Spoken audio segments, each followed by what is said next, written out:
Buonasera e ben ritrovati con una nuova edizione del TG Flash di New Sicilia. In apertura ha condannato un carabiniere in servizio nel Palermitano per maltrattamenti e lesioni all'ex compagna. Secondo la sentenza, la donna sarebbe stata vittima per mesi di violenze fisiche, minacce e umiliazioni. Il giudice ha disposto anche il risarcimento del danno in sede civile, mentre la difesa ha annunciato ricorso in appello. La Procura di Palermo ha aperto un'inchiesta e disposto l'autopsia sulla morte di Giovanni Guddo, 64 anni, deceduto dopo una caduta all'ospedale Villa Sofia. L'uomo era in struttura per accompagnare la moglie a una visita quando lungo una rampa esterna avrebbe perso l'equilibrio. I familiari denunciano condizioni non sicure del percorso e ritardi nei soccorsi. Da chiarire adesso dinamiche eventuali responsabilità.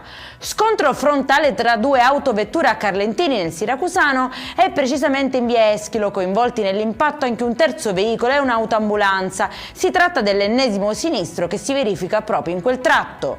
E ci spostiamo a Catania, dove è stata avviata oggi la demolizione del vecchio terminal Morandi all'aeroporto Vincenzo Bellini, primo passo che punta a fare di Catania un hub del Mediterraneo. L'intervento dal valore di oltre 3 milioni di euro consentirà di liberare spazi per la nuova infrastruttura aeroportuale. E in chiusura il meteo, domani sarà una giornata all'insegna del maltempo con probabili piogge a tappeto su tutta l'isola.